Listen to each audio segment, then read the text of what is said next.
Central university Jammu में अभी हूँ और मेरे साथ डॉक्टर श्वेता यादव जी है, जो सेंट्रल यूनिवर्सिटी जम्मू की एनवायरमेंटल साइंस की फैकल्टी मेंबर है। और रिसेंटली आपने सुना होगा कि इनकी जो सिलेक्शन है वो Indian National Young Academy of Sciences में हुई है।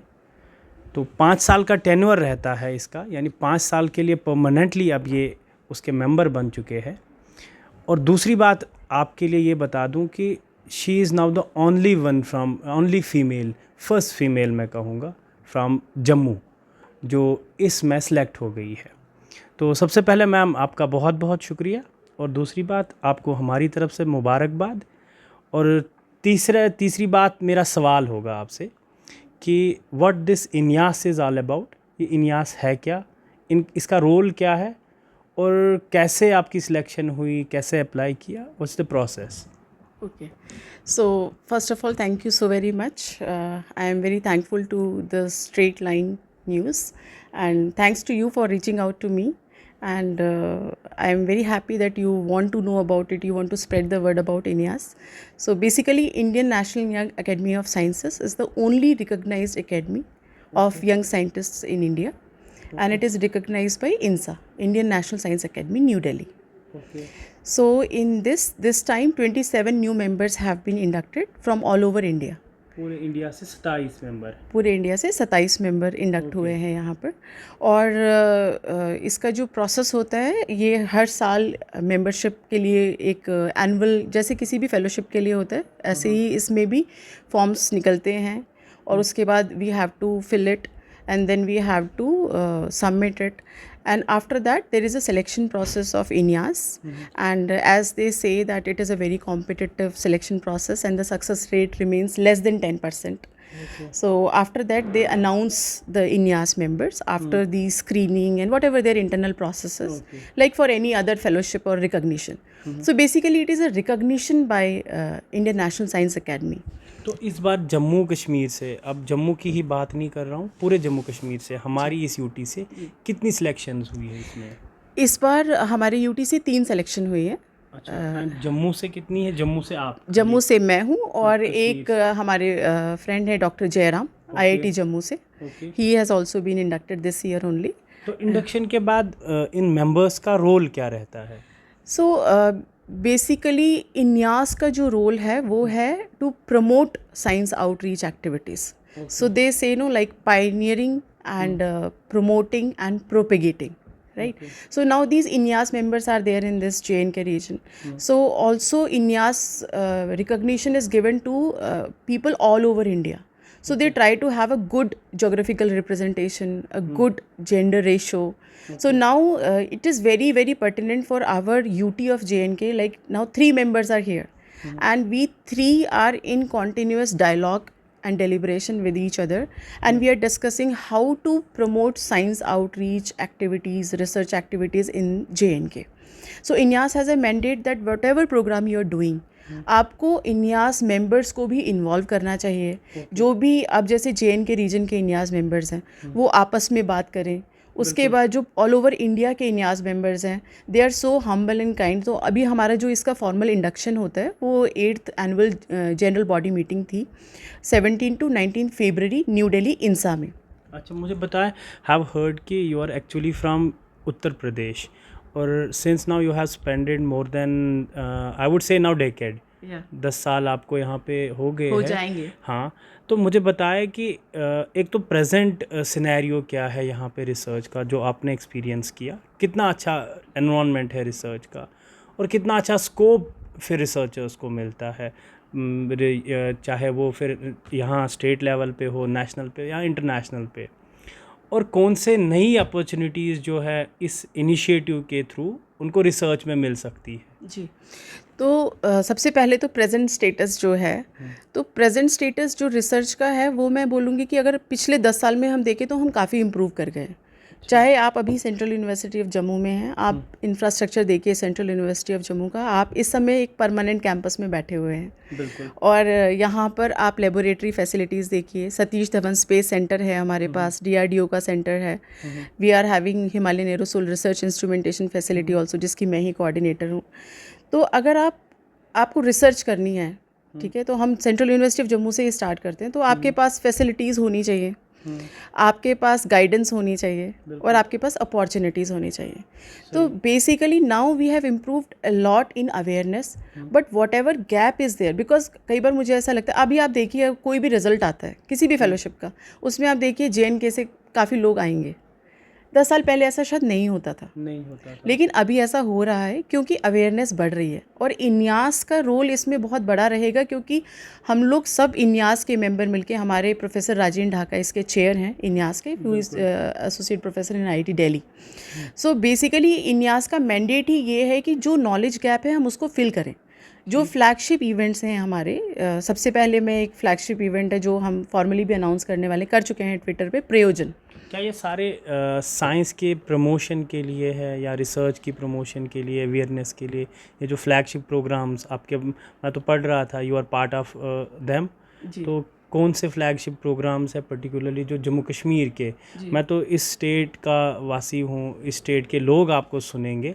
मुझे बताएं कि प्रेजेंटली कितनी अपॉर्चुनिटीज़ है यहाँ के रिसर्च में आना चाहते हैं, जो शायद प्लेटफॉर्म के चक्कर में कहते हैं कि नहीं है अवेलेबल, फॉरेन में उनके पास ज़्यादा मिल नहीं जाता, उनको क्लिक नहीं होता। Presently central university of Jammu और आपके थ्रू कितने ऐसे प्रोग्राम्स हैं या कितने फ्लैगशिप प्रोग्राम्स हैं जो शायद लोग सुनना चाहेंगे, जिनके थ्रू उनको बेनिफिट पहुंच सकता है?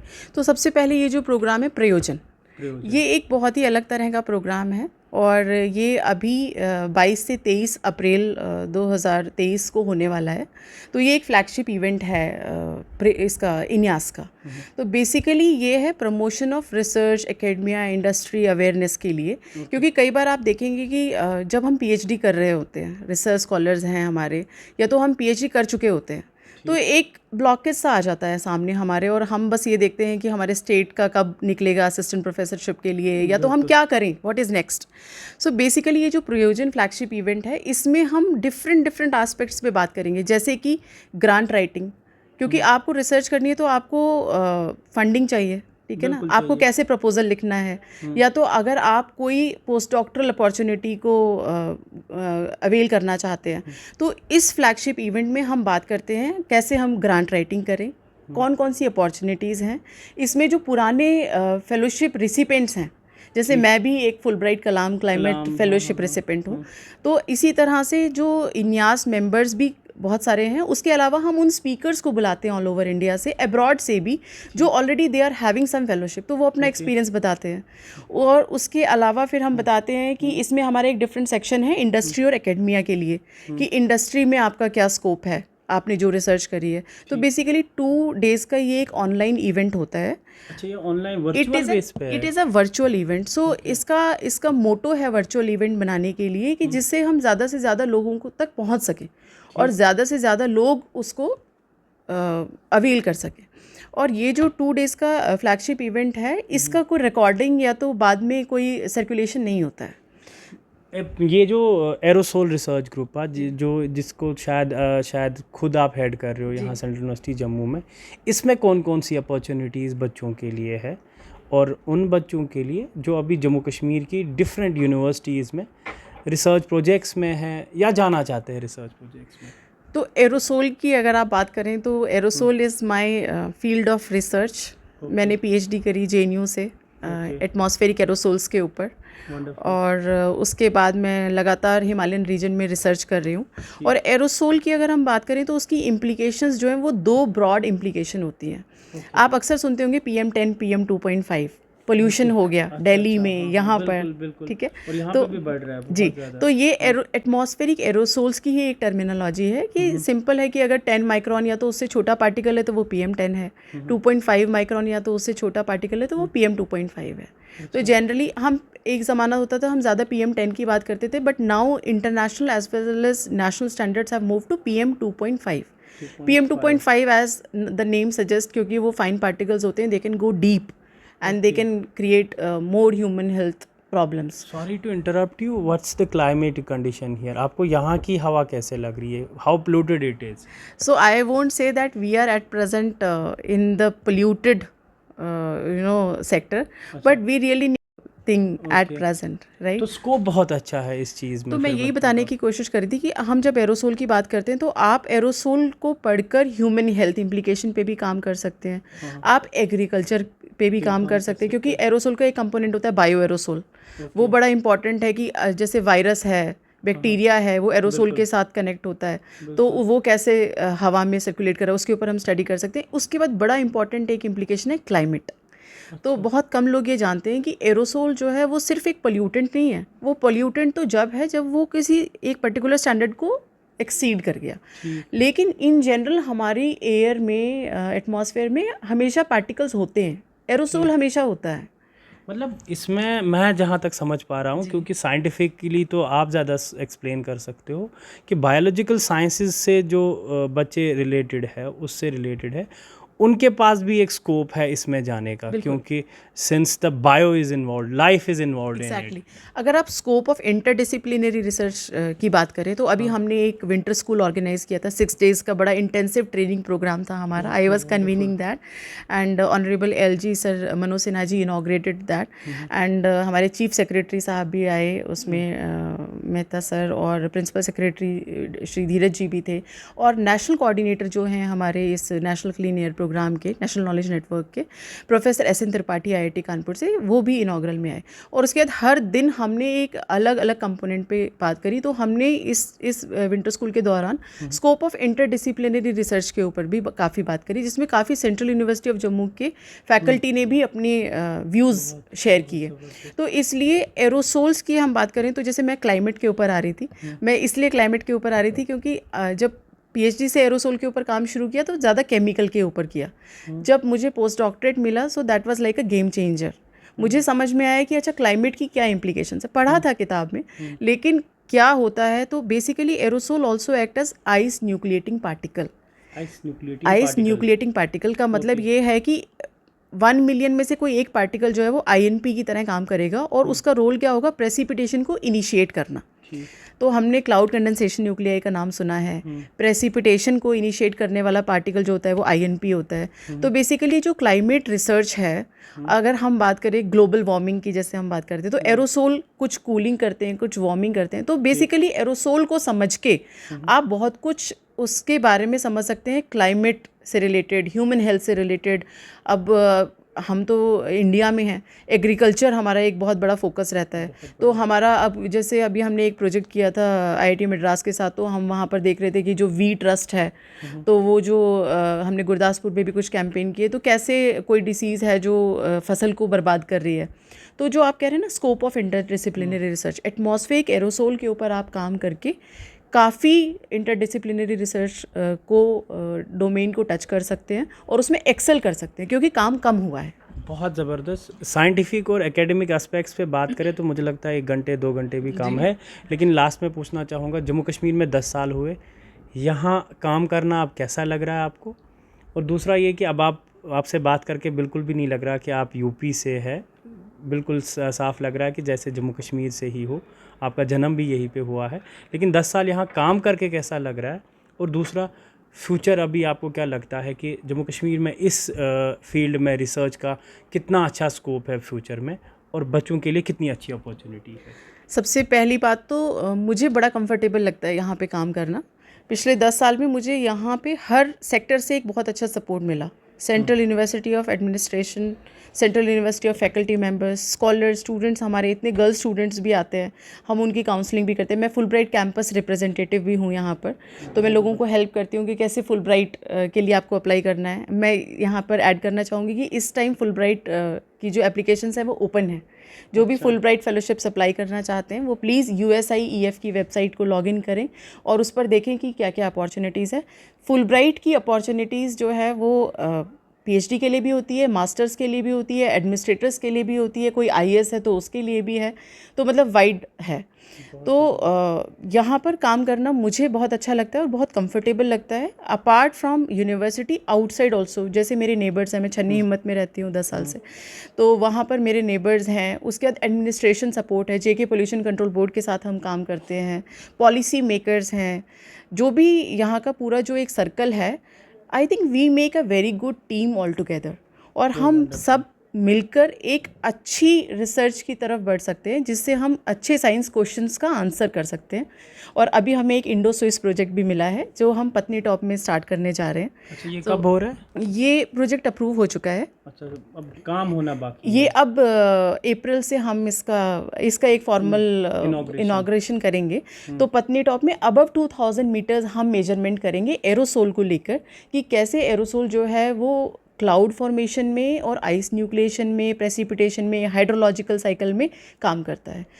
तो ये एक बहुत ही हमारा एम्बिशियस प्रोजेक्ट है और ये ETH ज़ूरिक के साथ है। ज़मीन कांजी और क्रिस्टी डाइनर वहाँ से हमारे PI एंड को-PI हैं, और professor S N Tripathi from IIT Kanpur is our को-PI इन दिस। बहुत ज़बरदस्त। और सीरियसली मैं बोलूँ, बहुत अच्छा लगा आपसे इंटरेक्शन करके। This was Shweta Yadav, doctor Shweta Yadav, जो सेंट्रल यूनिवर्सिटी ऑफ जम्मू में एनवायरमेंटल साइंस में फैकल्टी मेंबर है, और रिसेंटली इनका इंडक्शन जो है, रिसेंटली इनकी सिलेक्शन में बोलूँगा Indian National Young Academy of Sciences में हुई है, इन्यास जिसको आप बोलते हो। And she was clearly deliberating you people, जो लोग हमें सुन रहे हैं, कि आपके पास कितनी अच्छी अपॉर्चुनिटीज़ रिसर्च में है। एंड डॉक्टर जो है वो खुद ऑल टाइम अवेलेबल है आपके लिए, कि अगर आप जब भी चाहो इनसे काउंसलिंग, इनसे अवेयरनेस ले सकते हो। She is all time available. Central university of Jammu आप आ सकते हो। एनवायरमेंटल साइंस जो यहाँ फैकल्टी है, वहाँ पे आके D35 इनका ऑफिस है, आके आप इनसे सकते हैं। हाँ, you can write an email to her. You can always write an email also, because now I am INYAS member also. So I am Fulbright campus representative also. तो I am also nodal faculty for National Clean Air Program. So बहुत सारे दायित्व दिए हैं मुझे JNK ने, तो मैं उसको निभाने के लिए पूरी तरह से अवेलेबल हूँ। और मैं चाहती हूँ कि लोग ज़्यादा से ज़्यादा एरोसोल रिसर्च में अपना भाग लें और इसको प्रमोट करें, और इसके लिए कंट्रीब्यूट करके आगे हिमालयन रीजन के लिए कुछ अच्छी साइंस करें। हम उसके लिए हमेशा अवेलेबल हैं। हम भी कहेंगे thank you for contributing to our UT। और दूसरा ये कि ऐसे ही मैं कहूँगा कि इन पर्सनैलिटीज़ से, जिन पर्सनैलिटीज़ का सोसाइटी में बहुत ज़बरदस्त कंट्रीब्यूशन रहता है, इनसे ज़रूर, और पर्टिकुलरली जो फीमेल्स है और उनका कंट्रीब्यूशन इतना बेहतरीन, और वो भी बाहर से आके, यानी यूपी से अब 10 साल यहाँ लगा के, साफ लग रहा है कि यहाँ के लोकल किसी फैकल्टी मेंबर को मैं डिमीन नहीं कर रहा हूँ कि इतना नॉलेज यहाँ का नहीं होगा जितना आपने सुना होगा डॉक्टर श्वेता यादव से बात करके, कि बहुत फैमिलियर हो चुकी है जम्मू कश्मीर की टोपोग्राफी से, यहाँ की जियोग्राफी से, और साथ साथ में यहाँ में डिपार्टमेंट्स जो काम कर रहे हैं उनसे भी। Thank you for this wonderful interaction.